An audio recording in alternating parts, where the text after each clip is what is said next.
Hola, buenos días. Mi nombre es Robert Teixeira, soy el director del Centro Termal del Balneario Vichy Catalán. Bueno, básicamente mi función es la gestión de lo que es del departamento de las aguas termales, ¿no? De lo que es para mí la parte más mágica del balneario y todo lo que tiene que ver con la estética corporal y la belleza.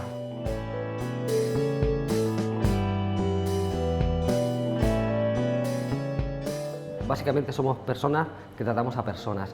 Yo soy graduado en fisioterapia y desde que llegué aquí al balneario, al estar gestionando todo lo que son los tratamientos y lo que es el tratamiento con el agua termal, he descubierto una forma nueva de poder ayudar. La población joven, las familias, últimamente son los que más utilizan el balneario. Se están dando cuenta de que una buena manera de desconectar de tu vida rutinaria, la vida esta estresante que llevamos, es venir y desconectar en un balneario. El agua Vichy Catalán a nosotros nos emana a 60 grados. Esto nos da la particularidad que hemos encontrado un sistema de poder trabajar el cuerpo de una forma muy eficaz. O sea, nosotros lo que hacemos es, primero de todo, hacer un tratamiento con agua medicinal termal.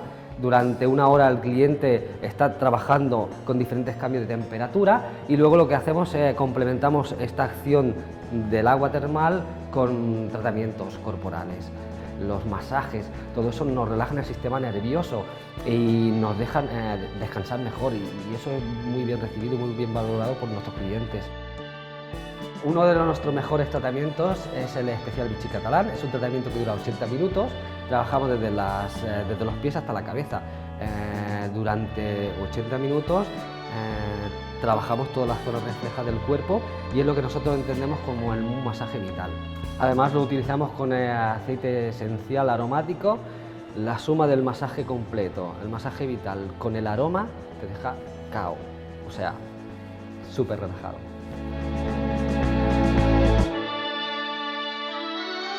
Cuando te han hecho un buen masaje, cuando te han sabido organizar bien un programa de una semana, te vienen y te lo agradecen de verdad. O sea, no hay profesión tan directa y tan rápida en la gratitud con el cliente. El cliente, si se lo haces bien, te lo dice al momento y además que lo notas, que te lo dice al momento. Y es eso, es que básicamente estamos por eso, para satisfacer al cliente. La palabra es fea, pero es eso.